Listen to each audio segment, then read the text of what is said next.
अस्सलाम वालेकुम नाज़रीन, प्रोग्राम दरख़्त के साथ आपका मेज़बान बिलाल एहसन हाजिर है। आज इस लाइव प्रोग्राम के लिए हम स्टूडियो में मौजूद हैं और हम पूरे हफ्ते पे और गुज़श्ता हफ्ते पे एक ताराना निगाह डालते हैं तो यकीनी तौर पे इस वक्त मुल्क के अंदर जो है बरसात ही बरसात है।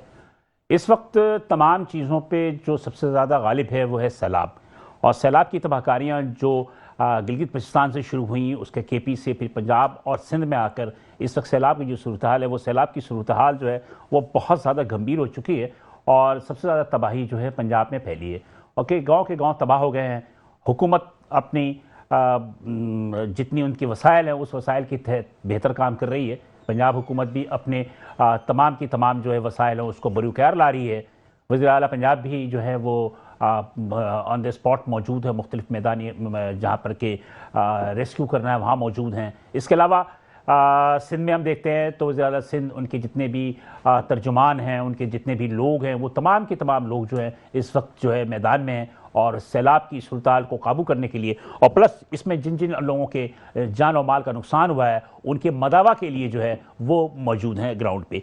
सूरत जो है वो बड़ा काफ़ी गंभीर है और हम सबसे पहले अगर शुरू करें तो सबसे पहले हम कहते हैं कि कराची शहर में लोग अक्सर जो है वो बारिशों की जो है वो कमी भी काफ़ी ज़्यादा रोना रोते हैं कि जनाब बारिश नहीं हो रही, कराची में बारिश नहीं हो रही। और जब अल्लाह ताला ने इस नेमत को, अब्र रहमत को शहरियों पर बरसाया तो ये बोलना तो नहीं चाहिए लेकिन ये शहरियों के लिए जो है अब वो मतलब ये कि ज़हमत बन गई है। और इस वक्त सूरत हाल ये है कि शहर कायदमे के जो महकमा मौसमियात ने जो मुख्तलिफ आदद शुमार पेश किए हैं उसके मुताबिक तो ये है कि सबसे ज़्यादा बारिश जो हुई है वो कल सरजानी टाउन में हुई है, वो तकरीबन 143.8 मिलीमीटर।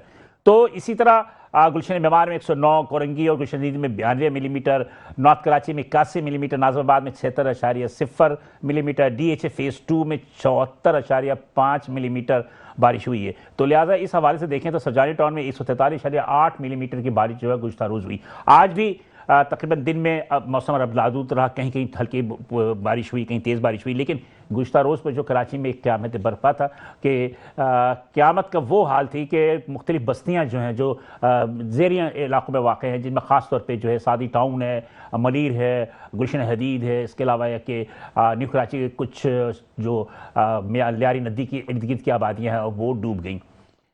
हुकूमत ने जो इंतज़ामिया है उन्होंने बरवक्त कार्रवाई की और उन पानियों से उन जितने भी मुतासरीन थे उनको वहाँ से रेस्क्यू किया, उन्हें जाके जो है वो हिफाजती मकामात पे जो है उनको पनाह भी दी। लेकिन बात वही होती है कि क्या हम ये समझें कि पूरे पाकिस्तान के अंदर जो मौसमाती तब्दीली की एक पेशनगोई पूरी दुनिया में हो रही थी वो क्या आगाज़ हो चुका है और इसमें यकीनी तौर पर सिर्फ पाकिस्तान नहीं, इसमें हिंदुस्तान भी जो है वो शामिल है और हिंदुस्तान पाकिस्तान दोनों में ही जो मौसमाती तब्दीली के हवाले से जो भी बारिशें हुई हैं और सैलाब आया, ये यकीनी तौर पर एक क़यामत सुग़रा है। इसी तरह में हिंदुस्तान ने जो कि इंडस वाटर ट्रीटी को जो है वो उसने मअतल कर दिया था, लेकिन फिर उसके बाद वो ना होने के बावजूद जो है उसने दरिया चिनाब में और सतलज में पानी भेजने के लिए अपने हाई कमीशन के ज़रिए पाकिस्तान को जो है इत्तला भी दी। लेकिन बात यह है कि जब वो पानी लाखों की तादाद में जब वो दरियाओं में आया पानी, तो लाजमी सी बात है कि उसके बाद जो तहस नहस हुई है हमारी आबादियाँ, हमारी शहरी, हमारे उनकी जान और माल, वो तमाम की तमाम जो हैं वो यकीनी तौर पे एक दुख का सबब है। बहरहाल इस दुख की घड़ी में पूरी कौम जो है उनके साथ है और हुकूमत पे इस वक्त तनकीद करने का वक्त नहीं है। इस वक्त हुकूमत पे जो है उनके अच्छे कामों की हौसला अफजाई करने की ज़रूरत है और उन लोगों को जिन्होंने पूरे साल सुकून के साथ ज़िंदगी गुजारी और जिनके ऊपर अल्लाह ताला ने उन्हें माल और दौलत से नवाजा है, इस वक्त है उन्हें इन दुख से भरे इंसानों के लिए मदद करनी चाहिए और उनकी इमदाद के लिए दिल खोल कर आप अपने इमदाद करें और उन्हें जो भी अपने हस्ब इस्ताअत जो चीज़ें दे सकते हैं वो उनको दें। लेकिन एक तरफ जो है सारी चीज़ें हैं, लेकिन दूसरी जानिब जो सबसे बड़ी बात है कि आज हम इस प्रोग्राम में जो डिस्कस करेंगे सबसे ज़्यादा जो है कि कहते हैं कि मौसमाती तब्दीली में सबसे बड़ा जो अंसर होता है वो जंगलात का होता है। अगर किसी मुल्क में जंगलात कम हो और वो थोड़े बहुत भी जंगलात हों और उन जंगलात को भी काट कर आप फ़रोख्त कर दें तो उसके बाद जो है वो मौसम की जो सख्तियाँ हैं वो तेज़ हो जाती है। यही कुछ हमने देखा कि केपी में जो सैलाब आया, जो सैलाब का पानी जब वो नीचे उतरा तो उसमें कटी हुई लकड़ियाँ जो यकीनी तौर पे चोरी करके काट के जो वहाँ ज़ख़ीरा की गई थी वो तमाम की तमाम पानियों में बहते हुए जो है दरियाओं में आ गई। तो सवाल ये है कि इतनी बड़ी तादाद के अंदर जब दरख्त कटेंगे तो इस दरख्त के कटने की वजह से यकीनी तौर पर मौसम की जो सख्तियाँ हैं वो तेज़ी से आएंगी। इसलिए कि ये माहिरीन भी कहते हैं कि दरख्त जो है ज़लज़ले को हो गया या आपके दीगर आफात हैं, सैलाब है, इनको रोकने में सबब बनती हैं। इसी के तैमर की जंगलात हैं समंदर के अंदर, अगर वो जितने ज़्यादा से ज़्यादा होंगे तो समुद्री तूफ़ान को वो रोकते हैं। लेकिन हालात ये है कि चाहे वह समंदर में तैमर के जंगलात हों या हमारे खुश्की पे जो दीगर दरख्त हैं या जंगलात हैं, इन दोनों की कटाई का सिलसिला इस तरह जारी है जिस तरह के एक कारोबारी तौर पर जो है इनको खाली किया जा रहा है या उन्हें फ़रोख्त किया जा रहा है। दूसरी बात, जंगलात के साथ साथ जो दरियाओं पानी के रास्ते हैं उन्हें भी हमने जो है चोक कर दिया है। जैसे कि पंजाब में ये दरिया रावी के बाद जो रावी डेवलपमेंट अथॉरिटी बनी, उसके साथ जो रावी सिटी का हिस्सा हुआ, रावी के दरिया के दरमियान जो निजी सोसाइटियाँ बनी, उसकी वजह से भी पानी का सिलसिला जो है काफ़ी से ज़्यादा फैला और इर्द गिर्द की आबादियाँ जो मुतासर हुई। यही हाल हमने देखा सिंध में भी, यही हाल गिलगित बल्तिस्तान में भी था कि दरियाओं के रास्ते पर जिस तरह पानी की रुकावटें खड़ी की गई, मुख्तलिफ जो होटल्स, रेस्टोरेंट्स और दीगर जो चीज़ें तामीर की गई, वो पानी की रवानी में जो है रुकावट बनी और उसके बाद वो पानी बिखर के जो है साइडों में गया और वहाँ तबाही मचाई। बहरहाल ये तमाम की तमाम चीज़ें हम डिस्कस करेंगे और आज मेरे मेहमान जो स्टूडियो में मौजूद हैं, इसीलिए मैंने बुलाया शर्जील गोपलानी साहब को।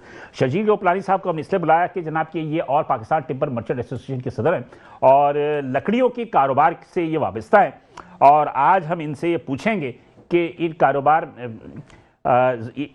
इनके साथ साथ हम ये पूछेंगे इनसे कि ये जंगलात की जो कटाई हुई है, जंगलात की कटाई की वजह से जो नुकसान हुआ है मुल्क को, वो कितना नुकसान हुआ है। लेकिन उसके साथ मैं ये बता दूं कि मेरे साथ इस वक्त जूम पे मौजूद हैं जनाब राजा अंसारी साहब है, ये तर्जुमान है हुकूमत पाकिस्तान बराए सिंध, ये भी मौजूद है मेरे साथ।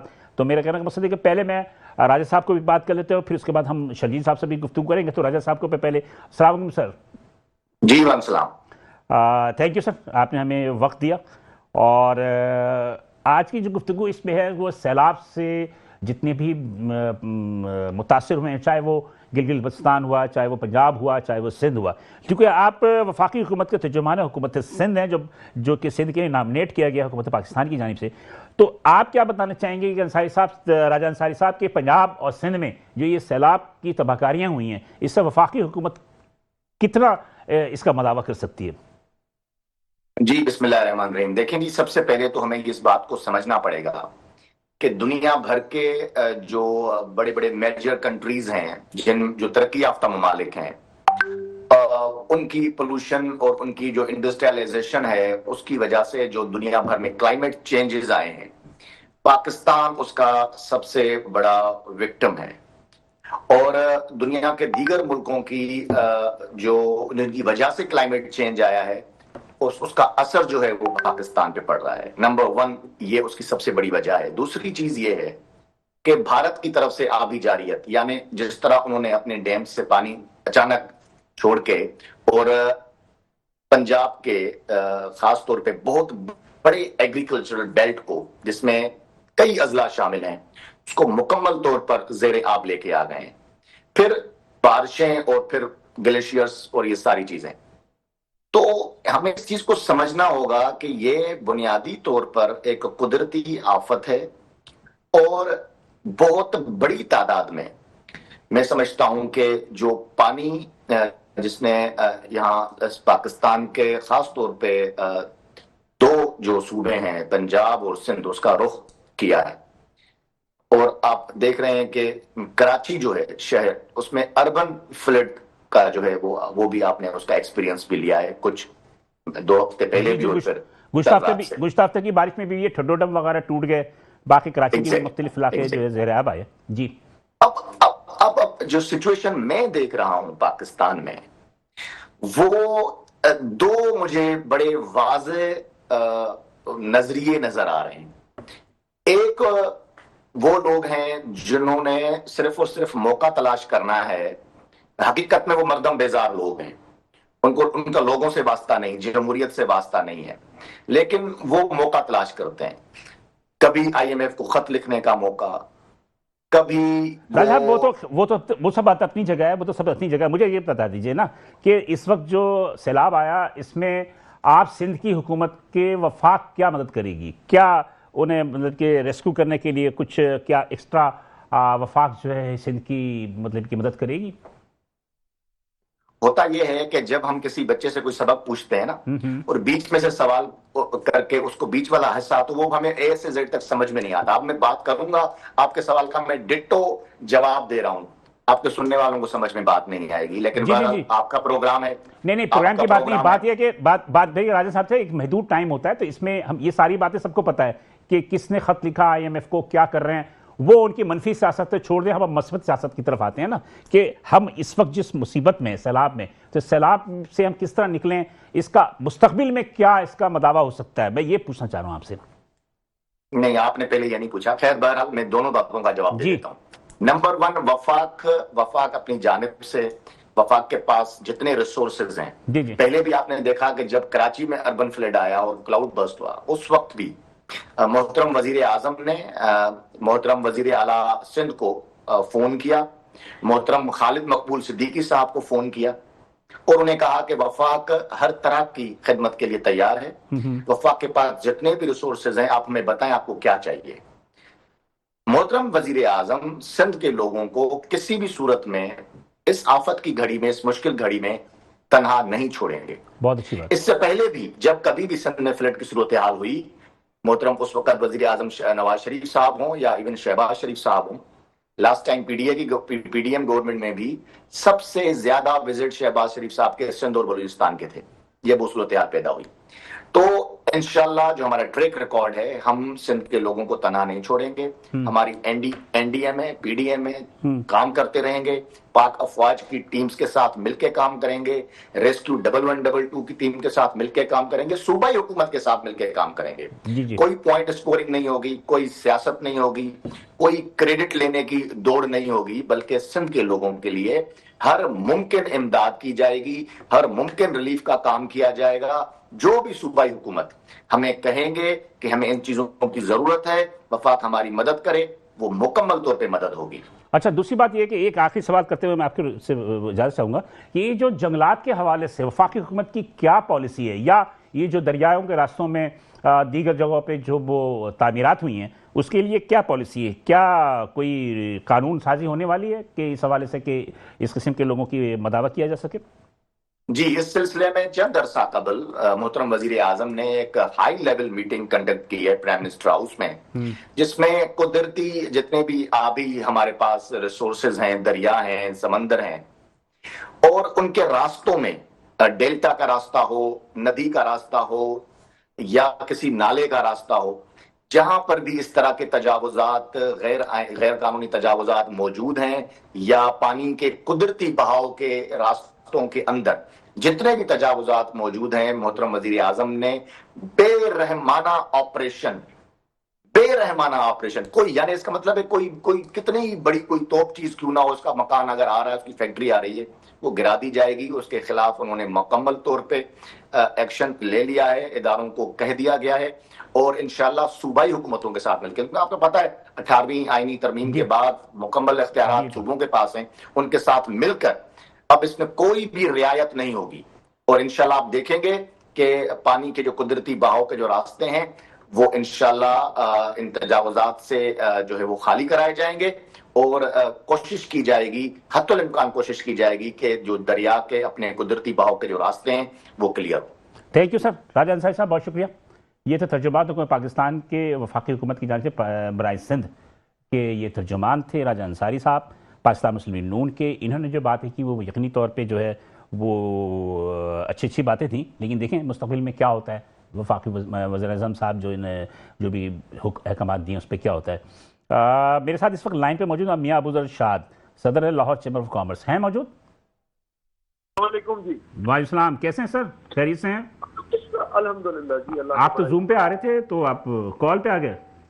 हाँ जी, वो कॉल पे इसलिए आ गए कि वो जूम भी बिल्कुल दे रहा था, पर कोई बात नहीं। अच्छा, मेरे साथ इस वक्त मौजूद हैं शर्जील गोपलानी साहब। शर्जील गोपलानी साहब जो हैं all Pakistan timber merchant association के सदर भी हैं, तो ये भी मौजूद हैं। मुझे मैं एक सवाल करूंगा, फिर उसको आप मेरे साथ स्टे कीजिएगा ताकि मैं शर्जील साहब से भी बात कर लूँ। मुझे ये बताइए कि इस वक्त जो सूरत हाल है सैलाब की, उससे पंजाब कितना मुतासर हुआ है और कितना नुकसान हो चुका है अब तक कारोबारी तौर पर? बहुत शुक्रिया जी। पहली बात यह है कि हर साल तकरीबन 12 अरब डॉलर का हम जो है पानी ज़ाया करते हैं। और सैलाब एवरेज हमें 12 से लेके 30 अरब डॉलर का नुकसान पहुंचाता है। पिछले साल जब 2022 में सैलाब आया उससे तकरीबन 25 से 30 अरब डॉलर का नुकसान हुआ और ये सैलाब उससे 25% ज्यादा है। यानी कि मुझे फील हो रहा है कि 40 अरब डॉलर के करीब हमारी इकोनॉमी को धक्का लग गया है। 40 अरब डॉलर का मतलब ये हुआ कि आपकी कोई फसलें 30%, कोई 60%, कोई 70% तक खराब हुई है। मतलब चावल की फसल तकरीबन 30 से 40%, कपास की फसल तकरीबन 50% से ज्यादा सैलाब की नजर हो गई है। मकई की फसल तकरीबन वो भी 50% के करीब खराब हो चुकी है। इसके अलावा लाइफ स्टॉक में बहुत बड़ा नुकसान हो गया। इसके अलावा जो घर लोगों के मुतासर हुए हैं, जो लोग, यानी कि आप ये समझें कि ये सिर्फ हमारी नालायकी है कि 78 साल से हम अपने पानी को 1 अरब डॉलर महीने का जब नुकसान आप पानी का कर रहे हो, आपको शर्म आनी चाहिए कि आप अवानों में बैठ के क्या कर रहे हैं। आपका काम था नहरें बनाना, आपका काम था छोटे डैम बनाना, आपका काम था कि जरी रकबे को आबाद करना। 1 करोड़ एकड़ से ज्यादा जरी रकबा आपका बेकार पड़ा है, तो चोलस्तान की पूरी पट्टी बेकार पड़ी है। अगर हम नहरी सिस्टम को बहाल कर लेते, अगर हम आज ये रो रहे हैं, ये आज ये पंजाब को कितना नुकसान हुआ है और भाई पाकिस्तान को टोटल कितना नुकसान हुआ है, बात ये करने वाली है। जब आप 40 अरब डॉलर का नुकसान कर रहे हैं और एक्सपोर्ट आपकी सिर्फ है मैक्सिमम 32 अरब डॉलर की, तो मुझे ये बताएं कि हम अपने आप को पहले ठीक करें कि पहले हम एक्सपोर्ट बढ़ाएं। अच्छा, ये जो आप फिगर दे रहे हैं, 40 अरब का, तो मतलब कि ऑल ओवर पाकिस्तान है, ये सिर्फ पंजाब है? जी, पूरा पाकिस्तान की मैं बात करता हूँ, मैं पंजाब की बात नहीं करता, मैं पूरे पाकिस्तान की बात कर। ठीक। मुझे अफसोस इस बात का है कि इंडिया के पास जंग लड़ने के लिए तो कुछ भी नहीं, पटाखे भी नहीं, मगर जब हम इतनी अफवाज को इतना स्ट्रॉन्ग भी बना लिया, हमने दफा भी मजबूत कर लिया, मगर मुआशी निज़ाम हमारा इतना कमजोर है। उसकी बेसिक वजह यह है कि कोई बंदा रिसर्च पे, कोई बंदा इन्होंने काम का बोर्डों पे नहीं लगाए हुए जो इनको सही एडवाइस करे। निजी से नहरें नहीं बनानी, नहीं डैम बनाना। शाह साहब, मियां साहब थोड़ा सा आप मेरे साथ ही रहे, मैं थोड़ा सा ही शर्जील गोपलानी साहब हैं, इनसे गुफ्तगू करो। मैं जंगलात पे बात करना चाह रहा था कि जंगलात की कटाई की वजह से मौसमी तब्दीलियाँ आई हैं, जिसमें केपी सबसे सारे फेज थे, पंजाब में, सिंध में। आप मेरे साथ रहिएगा, मैं आपसे साथी लेके चलूँगा आपको भी। शर्जील साहब, ये जो आप सही है कि ये जो मौसमाती तब्दीली आई, इस नतीजे तेजी में सबसे बड़ा किरदार जो जंगलात की कटाई है। देखिए, वो अभी जो अबूदर शाह साहब बात कर रहे थे कि हमारा रिसर्च सेक्टर बिल्कुल ही है ही नहीं, ना होने के बराबर है। उसकी वजह भी यही है ना, देखें जंगलात पूरी दुनिया में 25% आपको चाहिए, जो आपका ज़मीन का रकबा है कम से कम 25% अगर आपके पास जंगलात हों तो सिर्फ मौसमियाती तब्दीली नहीं, ज़मीन का कटाव से आप रुकते हैं, आपका जो है पॉल्यूशन आपका कम होता है, कार्बन डाइऑक्साइड जो है उसका भी खराज आपका जो है कंट्रोल हो जाता है। जो आप इंडस्ट्रियल कंट्री तो है नहीं, अब ये बातें करते हैं कि भाई वो पूरी दुनिया में क्लाइमेट चेंज का असर पाकिस्तान पे आ रहा है। लेकिन बात ये है ना शर्जील साहब, आप हैं लकड़ी के कारोबार से वाबस्ता हैं, तो कहते हैं कि इल्जाम ये है कि आप लोग नहीं जो है माफियों के साथ मिलके जो है आप लोग लकड़ियां कटवाते हैं और कट के फिर उसके बाद उसका कारोबार करते हैं, तो इसमें जिम्मेदार तो आप लोग भी हुए। देखिए, बिल्कुल सही बात है कि जब हमारी ट्रेड है तो हमारी जिम्मेदारी कहाँ तक है, ये मैं अपने आप को डिफेंड जरूर करूंगा। बिल्कुल। देखिए, अल्हम्दुलिल्लाह आप अगर कराची की किसी भी टिम्बर की मार्केट में चले जाएं तो आपको लोकल लकड़ी नहीं मिलेगी। उसकी वजह यह है कि मुशर्रफ साहब के टाइम में 2003 के अंदर हमने अपने टिम्बर ट्रेडर एसोसिएशन के तहत जो है मुशर्रफ साहब की जो पॉलिसी थी, इस वक्त डॉक्टर सलमान शाह साहब मौजूद थे और अब्दुल्ला यूसुफ साहब, हमने टिम्बर के ऊपर टैक्सेस कम करवाए, ड्यूटीज़ कम करवाई, हमने जो है इनकम टैक्स कम करवाया। बल्कि लास्ट गवर्नमेंट में, इमरान खान की गवर्नमेंट में भी हमने अपने इनकम टैक्स जो है मैन्युफैक्चरिंग में लेकर आए और उसकी सबसे बड़ी वजह ये थी क्लाइमेट चेंज। हमने जो हमारी जो फाइल की नेशनल असेंबली की स्टैंडिंग कमेटी और सेनेट की स्टैंडिंग कमेटी के सामने, हमने उनके सामने यही रखा कि जब तक आप टिम्बर के इंपोर्ट के ऊपर आप तवज्जो नहीं देंगे, टिम्बर के जंगलात नहीं रोकेंगे कटने से, तब तक ये मामला हल नहीं होगा। लेकिन टिम्बर के जंगलात के जो माफिया मौजूद है वो आपकी असेंबलियों में बैठी हुई है। जब हम स्टैंडिंग कमेटी के साथ मीटिंग में बैठते हैं तो वो कहते हैं कि ये भाई वहाँ के लोकल लोगों की ज़रूरत है, बाकायदा वहाँ पर परमिट इशू किए जाते हैं लोकल लोगों को इस्तेमाल करने के लिए। लेकिन अब वो उसकी जगह नई दरख्त नहीं लगाते। अच्छा, होता क्या, माफिया करती क्या है, लकड़ी एक तो चलो आपने काट दिया, काटने के बाद आप उसकी जड़ तो छोड़ दें ताकि दोबारा रीग्रो हो जाए, लेकिन उसको जला देते हैं ताकि उसका नामो निशान मिट जाए। वो चोरी और इसमें फॉरेस्ट्री डिपार्टमेंट का बहुत बड़ा रोल है। अभी आज मुशर्रफ साहब के टाइम में आप यकीन कर रहे हैं कि कराची से आपके गिलगित बल्तिस्तान तक लकड़ी जो है, इंपोर्टेड लकड़ी वहां तक पहुंच रही थी और लोकल लकड़ी कटना कम हो गई थी। फिर आपके जब जलजला आया कश्मीर का, उस वक्त हमारी माशाल्लाह जो NGOs हैं उन्होंने वहाँ कारोबार जो शुरू किया जहाँ से सप्लाईज का, उन्होंने भी जंगलात बेताशा काटे कि नहीं जी इस वक्त नजरिया ज़रूरत के तहत हमें लकड़ी काटना। हमने उस वक्त भी इनको ऑफर की कि देखें आप इंपोर्टेड लकड़ी लगाएं, इस वक्त आप अपने जंगलात बचाएं, अगले 15-20 साल में हमारे जंगलात रीग्रो हो जाएंगे। नहीं किया। इमरान खान साहब के टाइम पे भी बिलियन ट्री प्रोग्राम आया, वो भी नहीं हुआ, उसको भी जो है माफिया ने और ब्यूरोक्रेट्स ने कामयाब नहीं होने दिया। आज भी हम बार बार ये कह रहे हैं कि आपकी ज़रूरत है लकड़ी की, लेकिन इसका मतलब ये नहीं कि हम अपने लोकल जंगलात काटें। आप अगर देखें कि लाहौर की नहर के किनारे जो शीशम के जंगल जो है दरख्त लगे हुए थे, आज एक दरख्त मौजूद नहीं। दुनिया की बेहतरीन लकड़ी थी, लेकिन भाई आप उसको काटते हैं तो कम से कम दोबारा रिप्लांटेशन पे तो जाए ना। तो अफ्रीका के अंदर भी जो कि आपसे बहुत ज़्यादा तरक्की पजीर कंट्री हैं, लेकिन वहाँ भी इस तरह बेदर्दी जबकि जंगलात का सबसे बड़ा रुकबा भी है अफ्रीका में, लेकिन वो वहाँ भी इस तरह बेदर्दी से जंगलात नहीं काटे जाते, और काटे जाते तो उसकी जगह नए दरख्त लगाए जाते हैं। देखें 10 हेक्टेयर वो काटते हैं तो 20 हेक्टेयर पे वो रीग्रो करते हैं जंगलात को, जो है रिफॉरेस्टेशन पे जाते हैं, जिसकी वजह से माहौलियात की तब्दीलियों से बच जाते हैं। आज आप बुनेर तक जो पत्थर आए हैं बहते हुए आपके, अगर उन पहाड़ों पे जंगलात मौजूद होते तो ये नौबत नहीं आती। साथ साथ देखिए कोलंबिया में आप जो बारिश है वो 3,500 जो है मिलीमीटर बारिश होती है वहाँ पे, लेकिन वहाँ पे वो बारिश इसलिए कंट्रोल होती है कि वहाँ पे जितना भी आपका ये नहरी सिस्टम है या जितने भी दरिया हैं उसके 4 रोज तो सिर्फ हार्डवुड की हैं, इसके पीछे सॉफ्टवुड होता है। अब आपके पास हार्डवुड, आपके पाकिस्तान में शीशम था, अखरोट था, कीकर था, श्रेष्ठ था, ये तमाम के तमाम आपने काट दिया, काट के नस्ल ही खत्म खत्म। आप मरी वगैरह की साइड पे जो आपके दियार था, चीड़ था, बिहार था, ये पूरी काट के और वहाँ पे सफ़ेदा लगा दिया गया। देखिए इलायची आपके पास हार्डवुड है, आपको उसके ऊपर तवज्जो देनी चाहिए। हम तो 12 दफ़ा कह चुके हैं फेडरल गवर्नमेंट को कि आप फॉरेस्ट्री डिपार्टमेंट में हमारे नुमाइंदे रखें, हम मॉनिटर करें ताकि ये जो करप्शन हो रही है इसको रोका जाए। इतने बड़े मतलब इसमें फॉरेस्ट डिपार्टमेंट इन्वॉल्व होता है? बिल्कुल इन्वॉल्व है। मैं आपको ये भी बरमला बताऊं कि 6 महीने पहले फॉरेस्ट डिपार्टमेंट ने KP बुलाया हमें कि हम यहाँ पे जो पुरानी जो मशीनरी, अच्छा PIDC है ना, Pakistan industrial development corporation, PIDC ने वहाँ पे आपके हज़ारा बेल्ट के अंदर पूरी मशीन्स लगाई थी और ये सारा प्लांट आपका रशिया और जर्मनी से आया हुआ था। और वहाँ पे प्लानिंग यही थी कि आपके जंगल जो कटेंगे रिफॉरेस्टेशन होगी और लकड़ी आप एक्सपोर्ट पे जाएंगे। ये 80s से पहले की मैं आपको बात बता रहा हूँ, जिस वक्त पाकिस्तान जो शाइन कर रहा था पूरी दुनिया में। लेकिन अभी हम जब वहाँ गए, हमने सेक्रेटरी फॉरेस्ट से मिले और हमने यही बात की कि भाई आपके पास जंगलात का रकबा इस वक्त जो United state department of agriculture का जो सर्वे बता रहा है वो है 1.75%। आप कह रहे हैं कि 5% है, तो अब KP गवर्नमेंट का कहना था नहीं, हमारे पास KP के अंदर ज़मीन का 20% हिस्सा वो जंगल फॉरेस्ट का है, लेकिन हम इस पर मुतफिक नहीं है। इस वक्त मेन चीज़ है आपने जंगलात के ऊपर कोई पॉलिसी ऐसी लानी पड़ेगी, अगर कोई दरख्त काटता है तो उसको सजाए मौत दी जाए। मैं तो बल्कि यहाँ तक कहूँगा कि अगर कोई ट्रेडर लोकल लकड़ी बेचता है तो उसके ऊपर भी आप जो है जुर्माना सजा का मामला। मेरे साथ है, सुन रहे हैं बस शाह साहब?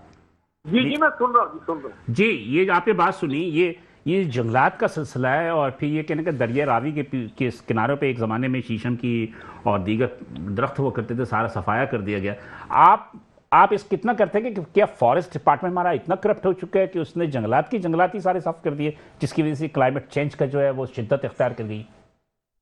जो भाई ने बात की है ना, उन्होंने बड़ी खूबसूरत बात ये की है कि पाकिस्तान की लकड़ी इतनी महंगी है, एक वो क्वालिटी नहीं है। हमारी लकड़ी तो सिर्फ जलाने के काम आ रही है, हमारी लकड़ी तो इस्तेमाल ही नहीं है। और जैसे उन्होंने कहा है कि सारी इंपोर्ट पॉलिसी है, भाई लकड़ी पे आप 0% ड्यूटी कर दो, नो टैक्स कर दो, पाकिस्तान की लकड़ी बेचना हराम कर दो। हम कब कहते हैं ना करो, मगर बात यह है कि आप लोग इतने समझदार हैं कि आप लोग ये कहते हैं करप्ट है। मुझे बताएं साफ कौन है, दूध का दुलावा है कौन पाकिस्तान? सही बात। मुझे एक का नाम बता दें।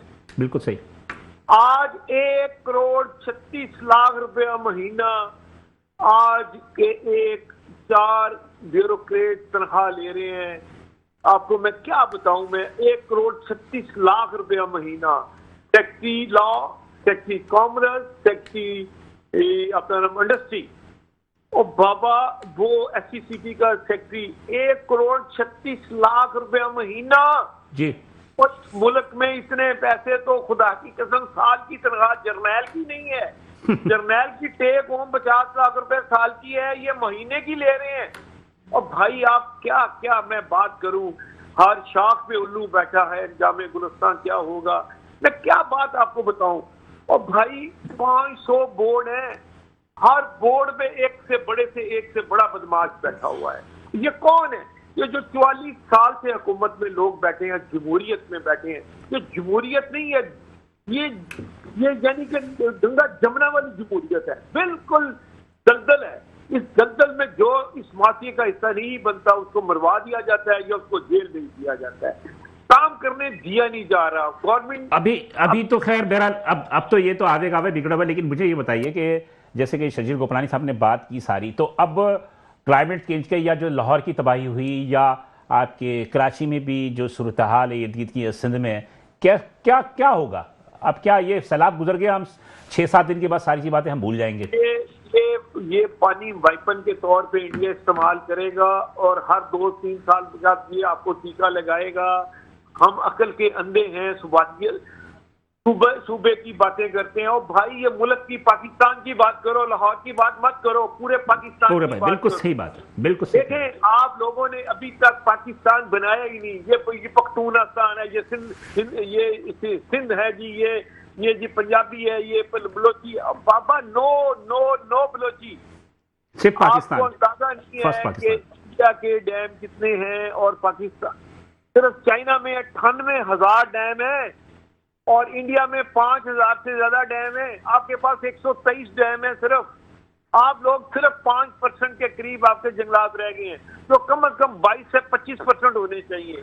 चल दरअसल बात ये है। बहुत शुक्रिया मियां साहब, बहुत शुक्रिया मियां साहब। मियां अबू शहजाद साहब थे, ये जनाब थे सदर लाहौर चैम्बर ऑफ कॉमर्स के, और इनकी गुफ्तगू सुनी। यकीनी तौर पर एक सच्चा और एक खरा पाकिस्तानी होता है, वो तो खुद दुख होता है इन सारी तमाम चीज़ों से, और उन्होंने वही उसकी इजहार भी कर रहे थे। मैं यहाँ पे एक छोटा सा ब्रेक लूँगा, ब्रेक के बाद दोबारा हाजिर रहेंगे, तो हम गुफ्तगू जारी रखेंगे, साथ रहिएगा। वेलकम नाज़रीन, प्रोग्राम देख कर हम दोबारा हाजिर हैं। वक्फे में जाने से कबल हमारे तर्जुमान जो है वफाकी हुकूमत के सिंध में जनाब राजा अंसारी साहब से, और सदर लाहौर चैम्बर ऑफ कॉमर्स के साबिक सदर जो थे लाहौर चैम्बर ऑफ कॉमर्स के मियाँ बुजुर्ग शाद से आपकी गुफ्तगू सुनी। फिर शर्जील गोपलानी जो मेरे साथ स्टूडियो में मौजूद हैं, उनकी गुफ्तगू सुनी। बात पर ये कि ये तमाम की तमाम चीज़ें जो हैं मोहब्बत वाली पाकिस्तानी, और पाकिस्तान के हवाले से हर के दिल में एक दर्द है। जो एक सच्चा पाकिस्तानी होगा, यकीनी तौर पे जो भी सैलाब आया है पूरे मुल्क के अंदर, जिस जगह पे भी जानों का ज़ाया हुआ, अमलाक का नुकसान हुआ, यकीनी तौर पे हर पाकिस्तानी उसके लिए दुख का इजहार करता है। इस वक्त लाइन पे मौजूद है, मेरे साथ हैं मुस्तफ़ा अब्दुल्ला बलोच साहब, ये है तर्जुमान हुकूमत सिंध के। अस्सलाम वालेकुम। जी वालेकुम। थैंक यू मुस्तफ़ा अब्दुल्ला बलोच साहब कि आपने मुझे अपने कीमती वक्त में से जो है टाइम दिया। नेचुरली मैं आपसे, चूँकि आप पूरे सिंध की जो फ्लड की जो सूरत हाल है उसको कंट्रोल भी कर रहे हैं, उसके कंट्रोल रूम के इंचार्ज भी हैं, क्या सूरत हाल है इस वक्त के? हमने सुना कि सखर बिराज फिर गुड्डू बिराज पे है वो प्रेशर बहुत ज़्यादा है और 2-3 दिन बड़े क्रूशियल हैं। आप सही सूरत हाल बताएंगे? बिस्मिल्लाहिर्रहमानिर्रहीम। देखें इस वक्त सूरत हाल ये है कि जो सखर पे अपना हमारा जो गुड्डू पे जो पोजीशन है, वो पानी का जो सैलाबी रेला जो आ रहा था उसका फ्लो हम मॉनिटर कर रहे थे। पिछले 7-8 दिनों से हम जो है वो मॉनिटर कर रहे हैं डेली बेसिस पे। तो हम इस पे एक्सपेक्ट कर रहे थे कि ये अराउंड 9 सितंबर तक जो है वो जो इसकी पीक है वो आएगी गुड्डू पे। लेकिन क्योंकि पानी का शायद पंजाब की तरफ से कहीं ना कहीं से उन्होंने ब्रीच किया था, तो उसकी वजह से पानी का थोड़ा फ्लो भी कम हुआ और थोड़ा सा टाइम भी उसमें ज़्यादा लग गया। लेकिन सबसे बड़ी बात यह है कि हमने वक्त से पहले जो एक मॉनिटरिंग सेल कायम किया था, उससे हमें ये फ़ायदा हुआ है कि हमने तमाम तर चीज़ों को वक्ती तौर पे जो है वो हमने बर वक्त बेहतरीन अंदाज में कंट्रोल भी किया। हमारी तमाम जो डिपार्टमेंट थे, रेस्क्यू 1122, पीडीएमए, हेल्थ और बाकी इरिगेशन डिपार्टमेंट, जिनका काम है ज़ाहिर है ऐसे सूरत हाल में चीज़ों को देखना, वो सब एक क्लोज कोऑर्डिनेटेड काम कर रहे थे, जो कि ग्राउंड पे भी मौजूद थे और वो कंट्रोल रूम के जरिए भी चीज़ें कोऑर्डिनेट कर रहे थे। तो जिससे हमें बहुत आसानी हुई है और अल्हम्दुलिल्लाह हम बड़े कंफर्टेबल हैं कि इससे हम इंशाल्लाह आसानी जो है निकल आएंगे। लेकिन फिर भी हम तैयारी हमारी सुपर फ्लड की है। जैसे सीएम साहब ने कहा कि सुपर फ्लड जो है वो 9 लाख क्यूसेक से ज्यादा का जो एक फ्लो आता है, जी जी। तो उसकी तैयारी हमने की हुई है। जो बाकी इवैक्यूएशन का प्रोसेस है वो भी हमने जो है वो शुरू कर दिया है। लोगों को महफूज मुकामात तक पहुंचाने का सिलसिला भी शुरू हो चुका है। हेल्थ फैसिलिटीज भी जो है लोगों को हमने पहुंचा दी हैं, हेल्थ सेंटर्स वहाँ पे कायम कर दिए हैं। तो तैयारी मुकम्मल है इंशाल्लाह। बस दुआ कर रहे हैं कि कम से कम नुकसान हो। देखिए मुस्तफा साहब, एक बात और भी है कि हमने देखा 2010 का फ्लड देखा, फिर 2022 का देखा और अब 2025। तो क्या हम कोई सबक हासिल नहीं कर पा रहे कि हमें क्या करना चाहिए?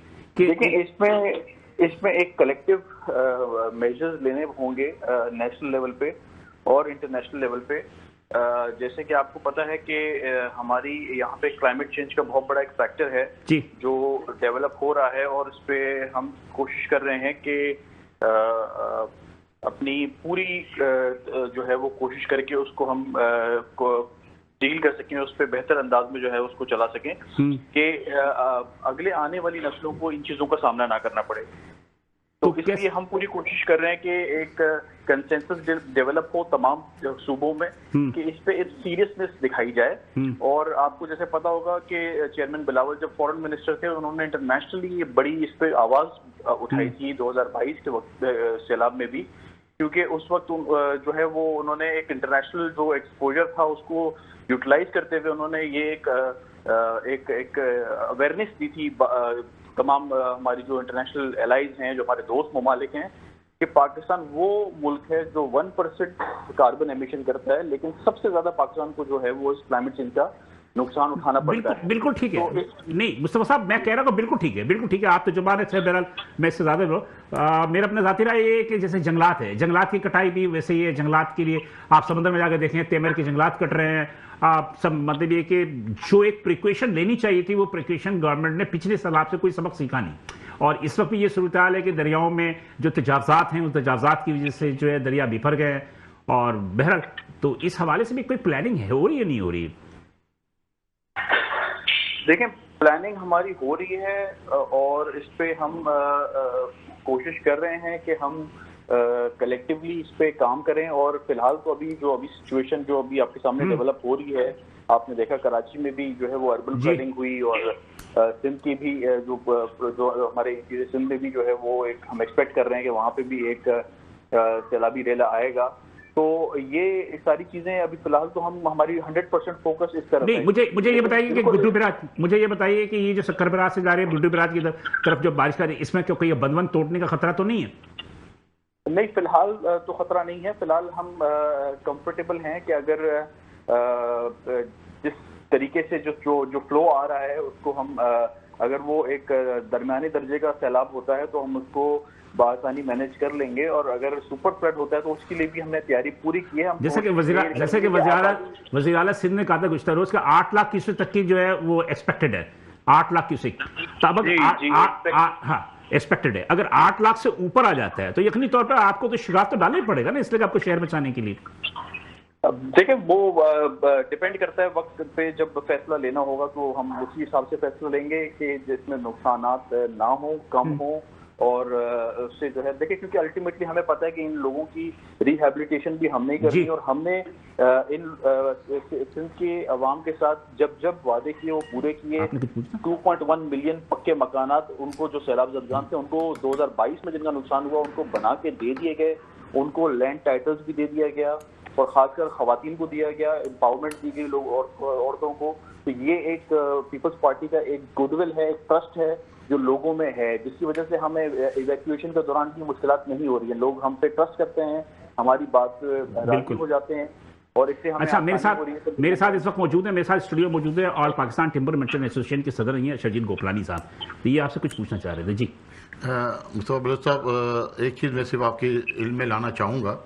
12 दफ़ा हमने फेडरल गवर्नमेंट को बताया है, जो बात आप बात करते हैं कि हम 1.1% भी कार्बन डाइऑक्साइड प्रोड्यूसर नहीं है, बिल्कुल सही बात है।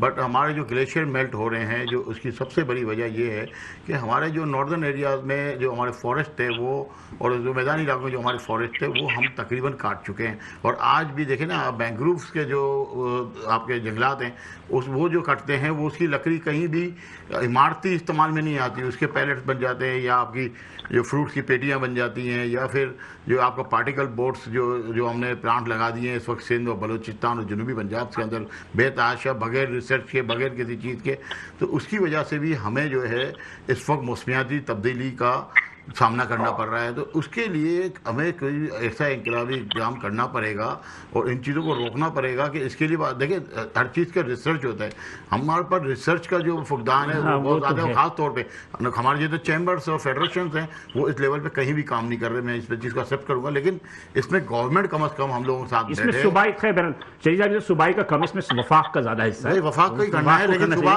जो है अपनी तजावीज़ तो दे सकता है। मुस्तफा साहब ये बात तो सही, अपनी ये बता दीजिएगा कि बहुत जल्दी से, टाइम भी कम है, कि ये जो सैलाब के बाद क्या हमारे अपनी फसलें जो तबाह हुई हैं, तो क्या अजनास की किल्लत का सामना करना पड़ेगा या महंगाई का कुछ तूफान आने का खदशा है?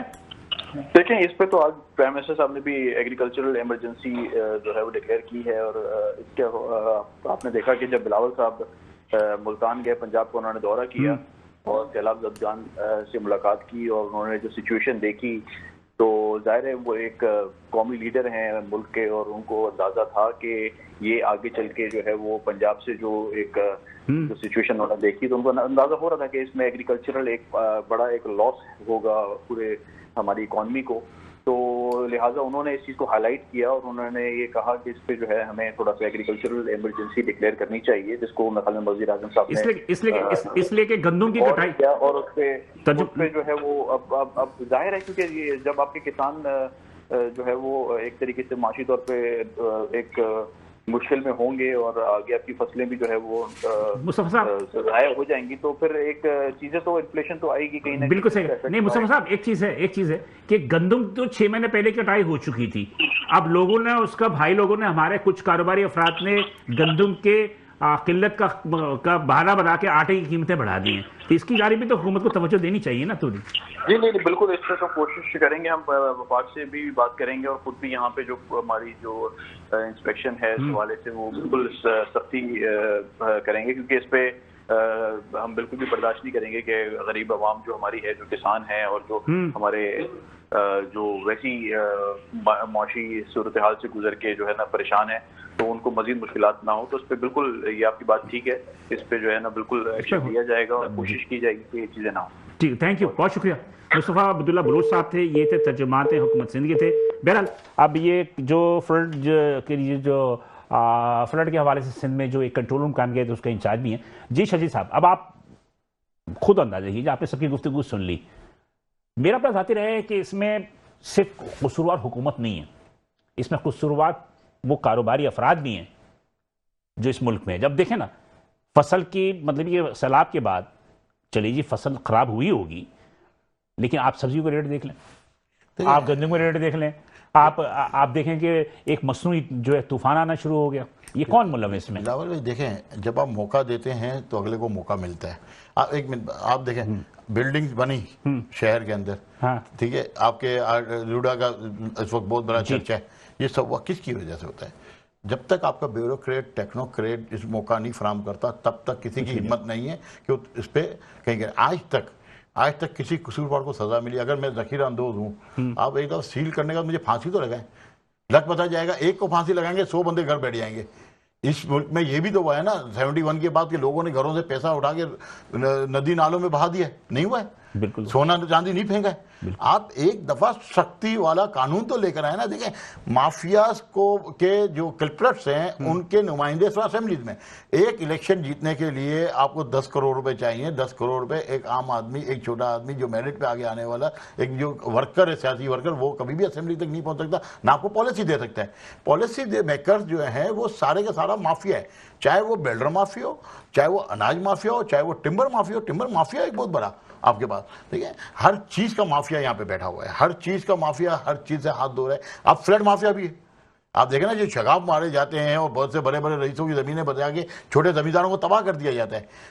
आज आपके अभी तक आपका राइस एक्सपोर्ट आपको रोक देना चाहिए फौरी तौर इसलिए कि चावल की फसल सबसे ज्यादा खराब हुई है, देखिए, चावल और आपके गन्ना और कपास। देखिए, आज मैं आपको बता रहा हूँ 25-25 हजार टन के जहाजों की एलसीआं बैंकों में पड़ी हैं इस वक्त। आपको इमरजेंसी नाफिज कर देनी चाहिए इस वक्त, क्योंकि माफिया बैठी हुई है।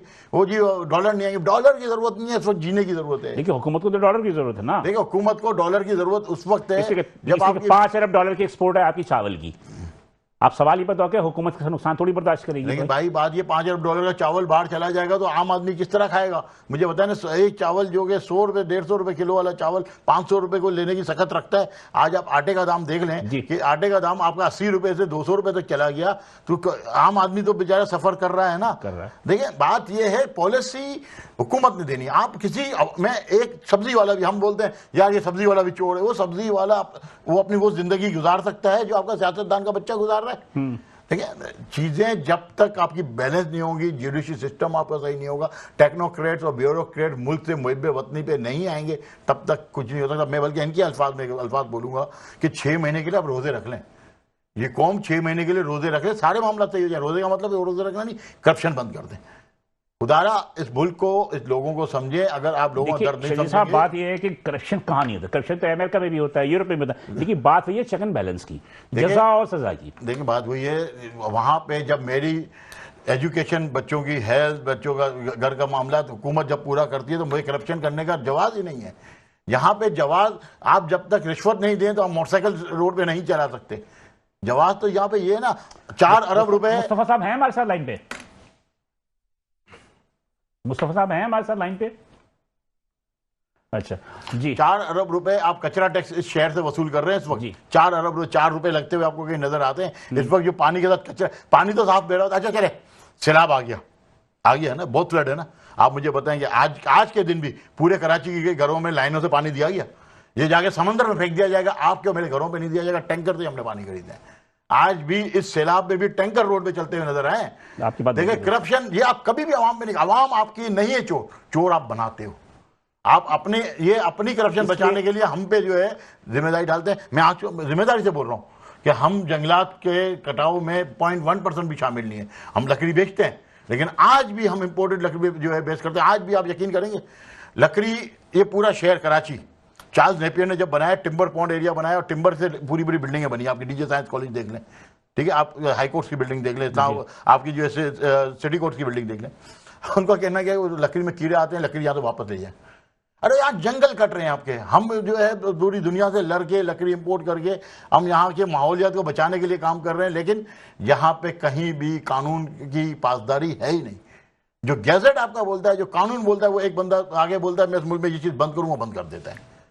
अब वो कौन सी माफिया का हुआ है? आपका सेब, संतरा, ये सारी चीजें आपके मौजूद हैं, लेकिन अगर जमींदार को उसकी सही कीमत मिल जाए तो क्यों फसल नहीं लगाएगा? बल्कि मेरा फैसला जाती है कि अभी टमाटर जो है 200 से ऊपर बिक रहा है, जबकि आज से तकरीबन 6 महीने पहले तक 10 रुपए 20 रुपए किलो भी कोई लेने को तैयार नहीं। भाई उसके लिए, उसको स्टोर करने के लिए या उसको स्टोर के आपके पास कैपेसिटी नहीं है ना। नहीं, तो उसके लिए फैसिलिटेशन कौन देगी? हुकूमत देगी ना। आपके पास साइलोज नहीं है जहां पर कि आप उनको, मतलब ये कि उसको, भाई हुकूमत ये पैसे नहीं उठाए बैंकों से और ये पैसा किसानों को दे, साइलोज बनाए, इनको प्रिजर्व करने के, इनको टेक्नोलॉजी बताए। चाइना ने क्या किया, अपनी पूरी जो आबादी है इसको इस्तेमाल किया ना। आज चाइना, आपका एक अंगूठा छाप जाहिल पठान है ना, या कोई एक मेरे जैसा जाहिल शख्स भी है ना, उसको भी चाइना वीजा देता है कि मेरे मुल्क में आगे लकड़ी खरीदेगा, या कोई टॉय खरीद के जाएगा, या ये तस्बीह खरीद के जाएगा।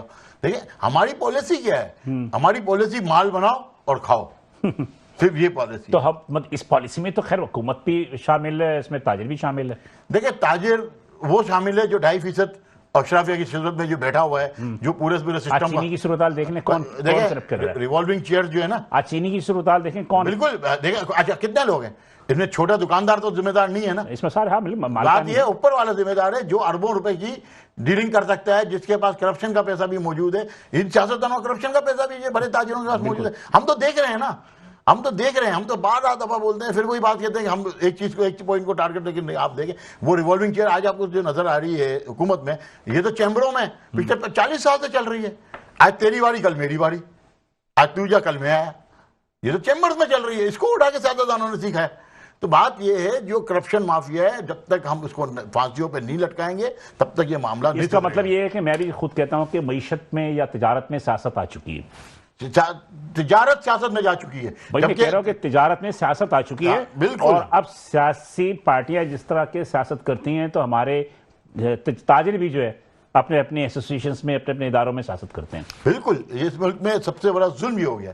यहाँ पे ये कहा जाता है कि आपका ब्लू पासपोर्ट होना चाहिए, ब्लू पासपोर्ट की तरीका क्या है, वो लिया जाता है ब्लू पासपोर्ट, और उससे फायदा उठाया जाता है। सियासतदानों के साथ शेल्टर लिया जाता है। एक सियासतदान के 20-20, 25-25 फ्रंटमैन है, हर चीज के फ्रंटमैन मौजूद है। सियासतदान को सारी पॉलिसी, ये चीजें जो है ब्यूरोक्रेट टेक्नोक्रेट सिखा रहे हैं, और पैसा जो है करप्शन का वो मार्केटों में इस्तेमाल हो रहा है, ये आपकी अनाजों में, जो कि बहुत बड़ा गुनाह है। बहुत बड़ा गुनाह, हकीकत कहते हैं कि हकीकत है कि ये बात है कि बहुत बड़ा गुनाह है। और मेरा अपना जाती राय है कि अजनास जो कि अल्लाह ताला ने, देखें गंदुम आप जितना भी सेव कर लें 1 साल के बाद खराब हो जाती है। अभी हुई है ना, वही मैं कह रहा, खराब हो जाती है। टन जो है, ये अल्लाह ताला की कुदरत है कि अल्लाह ताला भी एक टाइम रखता है कि कोई जखीरा ना कर सके। बिल्कुल ऐसे ही है। अब रही बात ये कि क्या होगा क्या नहीं होगा, बस आप ये बता दीजिए कि इस वक्त जो सूरत हाल है कि क्या कोई जो प्राइम मिनिस्टर ने कहा कि आइंदा हम मौसमी तब्दीली पर मुश्तमिल तौर पर कंट्रोल करने की कोशिश करेंगे, तो क्या कोई वफाक से कोई आपको दावत आई कि जंगलात के रकमे में इजाफा के लिए आपकी तजावीज़ मांगी गई हों? नहीं, हम तो बल्कि हो सकता है कल हम इस्लामाबाद जा रहे हैं, हो सकता है कल हम इस्लामाबाद में प्रेस कॉन्फ्रेंस करके हम टिम्बर की इंपोर्ट बंद कर देंगे, पर आप लोकल जंगलात काटें, क्योंकि हमें इतना तंग किया जा रहा है, इतना तंग किया जा रहा है। डिपार्टमेंट प्लांट प्रोटेक्शन बताया गया कि अथॉरिटी बना दी गई है, उस पर जो ऊपर बैठा हुआ है डीजी, इतना बड़ा करप्ट और इतना बड़ा माफिया है कि आपकी सोच है। कल मैं जा रहा हूँ, राना तनवीर साहब से मीटिंग है मेरी, और मैं कल जाके मिनिस्टर ऑफ एग्रीकल्चर बिल्कुल क्लियर बात बोलूंगा, आप लोग चाहते हो इसको और मुल्क को तबाह करना, हम इस मुल्क की तबाही में शामिल नहीं है। जो है इंपोर्ट करने में आपको हर्डल पैदा करिए, आपको पूरी लकड़ी से पूरी इमारतें बनी है, आज तक कोई कीड़ा नहीं निकला। और अब ये घरों से कीड़ा निकाल के और बोलते हैं यहाँ से लकड़ी वापस ले जाएं, जला दें। और अमेरिकन लकड़ी आई हुई है हमारी। अब जो है, आज मैंने इकोनॉमिक्स के जो इनके हेड हैं मिस्टर ट्रेलर, उनको मैंने आज ईमेल भी की है, और उनके यूएसडीए के जो सेकंड है मिस्टर राजा राशिद, उनसे भी मेरी बात हुई है। और कल मैं सेक्रेटरी के जो है एग्रीकल्चर से मिलूंगा कि भाई आप क्या चाह रहे हैं, मुल्क को और कितना तबाह करना है। और कल हम, अगर कल हमारी बात नहीं सुनी गई तो हम कल बाकायदा नेशनल प्रेस क्लब में बैठ के हम वादा करेंगे और हुकूमत का बताएंगे कि हुकूमत किस तरीके से इस मुल्क की तबाही। मतलब ये कि अगर इंपोर्ट बंद हुआ तो इसमें लोकल जंगलात में और ज्यादा प्रेशर बढ़ेगा और आपके जंगलात और ज्यादा। थैंक यू, बहुत शुक्रिया शरीफ गोपलानी साहब। बात यह है कि एंडिंग में मैं यही कहना चाहता हूं कि अब आपने सारे लोगों की गुफ्तगू भी सुनी और एक रिपोर्ट भी आखिर में मैं आपको शेयर करते हुए निकल जाऊं कि माहली तंजीमी का आदमशुमार और मीडिया रिपोर्टों के मुताबिक जो है कि जून 2022 से पाकिस्तान में मानसून की बारिशों और ग्लेशियर पिघलने से सैलाब के नतीजे में 1739 अफराद हलाक हुए और माली नुकसान 3.2 ट्रिलियन डॉलर रही, जबकि 3.3 ट्रिलियन डॉलर का मुआशी नुकसान हुआ। जबकि अभी साबिक सदर आपके लाहौर चैम्बर ऑफ कॉमर्स के मियाँ अबू जर शाह साहब ने जो कहा कि 40 अरब रुपए का अब तक सैलाब में नुकसान हो चुका है और अमवात अलग हुई हैं। तो बहरहाल अल्लाह ताला रहम करे और इस मुल्क पे, अशारफिया पे भी, आवाम पे भी, कि सब पे अल्लाह ताला रहम करे और आइंदा अगर मज़ीद अगर सैलाब आता है तो उसके रोकने के इक़दाम भी होने चाहिए। बिलाल इजाज़त है, अगले हफ्ते इसी दिन इसी वक्त आपसे दोबारा मुलाकात होगी। उस वक्त